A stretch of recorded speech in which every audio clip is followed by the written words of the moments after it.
ఈరోజు టాపిక్ ఏంటి అంటే మనం చూస్తున్నాం అద్దెకి ఇచ్చిన వాళ్ళ వల్ల ఇబ్బందులు, అద్దెకి తీసుకున్న వాళ్ళ వల్ల ఇబ్బందులు ఎన్ని జరుగుతున్నాయో మనం అందరం చూసి వీడియోలు చేసుకుంటుంటాం. కానీ రెంట్ అడిగితే చంపేయడం మనం చూసామా? అది మొన్న వైజాగ్లో జరిగింది. అంతేకాకుండా అతను రెంట్కున్న అతను 500 దగ్గర నుంచి ఈరోజు 5,000 దాకా 30 సంవత్సరాల ఇంటిని వాళ్ళ షాప్లో రెంట్కుంటున్నట్టు వాడు. అంటే ఎంత దుర్మార్గంగా మనుషులు ఉన్నారో. అతని భార్య ఈ మధ్యన చనిపోతే కర్మకాండలకు తగలేయటానికి కూడా వాడి దగ్గర డబ్బులు లేకపోతే వీళ్ళే సహాయం చేశారట. వాళ్ళ అమ్మాయి పెళ్ళైనా వీళ్ళే ఓనర్స్గా వీళ్ళే సహాయం చేశారు. అందుకని వాడికి వీళ్ళ దగ్గర బాగా డబ్బులు ఉన్నాయి, ఎందుకు మనం డబ్బులు ఇవ్వటం అనవసరంగా అని చెప్పి ఆవిడని లేపేశాడు. ముందు రోజే తచ్చట్లాడటం స్టార్ట్ చేశాడు ఆవిడ ఇంటి దగ్గర నుంచి. ఆవిడ ఊరు వెళ్ళిందిట పాపం, కూతురు దగ్గరికి 2 రోజులు ఊరు వెళ్ళి వచ్చిన తర్వాత ఆవిడని ఎలా లేపేద్దామా అద్దె అడుగుతుందని పిలిపించినట్టున్నారు ఆవిడ రమ్మని. అతను ఎప్పటి నుంచి అద్దె ఇవ్వాలి ఏంటి అనేది కూడా బుక్కు పెన్ను అన్నీ హాల్లో ఉన్నాయి. ఆవిడ క్వశ్చన్ చేశారు, అద్దె ఇవ్వవా, వడ్డీలు ఇవ్వా, లేకపోతే ఇలా ఇవ్వవా అని. అద్దెలకు ఇచ్చినప్పుడు వాళ్ళని ఒక గంట కనిపెడుతూ ఉండాలి, మనమే షాప్ దగ్గరికి వెళ్ళి అడగాలి, లేకపోతే 10 మంది ఉన్న చుప్పుడు అడగటం తప్ప ఇలా ఒంటరిగా ఉన్నారు, ఎప్పటి నుంచో పరిచయస్తుడు కదా, ఇంట్లో తిరుగుతున్నాడు కదా అని చెప్పి ఆవిడ చొరవతో ఎక్కువగా మాట్లాడినా లేకపోతే అతన్ని హెచ్చరించినా ఇంకా అద్దె ఇవ్వలేదని చెప్పి అతను మనసులో పెట్టుకుని ఆవిడని నిర్దాక్షిణ్యంగా చంపేయడమే కాకుండా ఒంటి మీద ఉన్న బంగారం కూడా తీసుకెళ్ళిపోయాడు. అంటే వాడు ఎంత ప్లాన్తో వచ్చేటప్పుడు వైట్ షర్ట్ వేసుకొచ్చాడు, ఇంట్లో ఆయన షర్ట్ ఓనర్ షర్ట్ ఉంటే అది బ్లాక్ షర్ట్ వేసుకుని ఎక్కడ దొరకకుండా వెళ్ళేటట్టుగా కూడా చూశాడు. 2 గంటల్లో పోలీసులు పట్టుకున్నారు అతన్ని, 2 అవర్స్లో. అది పరిస్థితి. ఎందుకంటే హాల్లో కుర్చీ పడిపోయింది,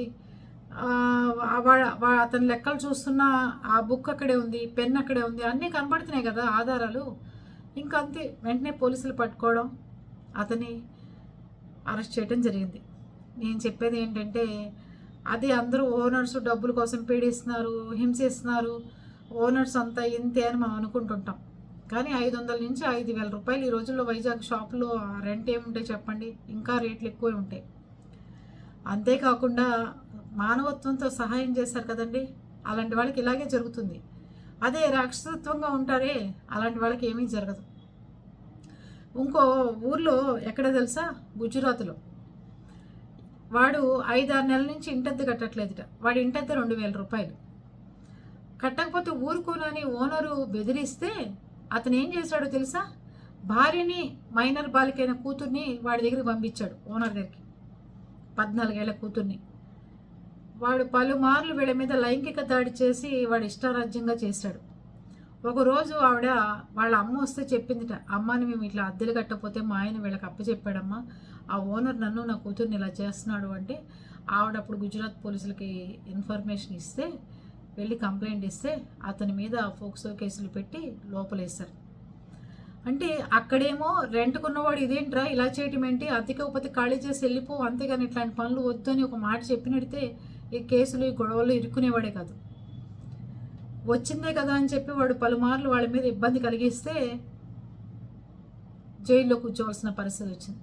ఇక్కడ పోనీలే కదా అద్దెకున్నవాడు, వాడికి ఏదైనా సహాయం చేద్దాం, భార్య పోయింది, డబ్బు లేదు, ఇబ్బంది పడుతున్నాడు అని చేస్తే ఇక్కడ ఈవిని చంపేశాడు. మానవత్వాలు అనేవి లేకుండా పోతున్నాయండి. మనుషులు ఎక్కడికక్కడ ఎవరిని పడితే వాళ్ళని వాడుకోవడం, లేకపోతే హింసించడం, కొట్టడం, తిట్టడం, చంపేయడాల దాకా వస్తున్నారు. అట్లాంటి పరిస్థితులు ఏర్పడుతున్నాయి. అద్దెకున్న వాళ్ళు జాగ్రత్త, అద్దెకి ఇచ్చిన వాళ్ళు కూడా చాలా జాగ్రత్తగా ఉండే పరిస్థితులు వచ్చినాయి. ఆలోచించుకోండి. అందుకే ఎవరి ఇల్లు వాళ్ళు ఉండేటట్టుగా కట్టుకోండి తప్ప ఈ రెంట్ వస్తుంది ఏదో నెలకు వచ్చేసరికి మనకు అనుకుని కట్టుకుంటే మాత్రం చాలా ఇబ్బందులు పడే పరిస్థితులు వచ్చినాయి.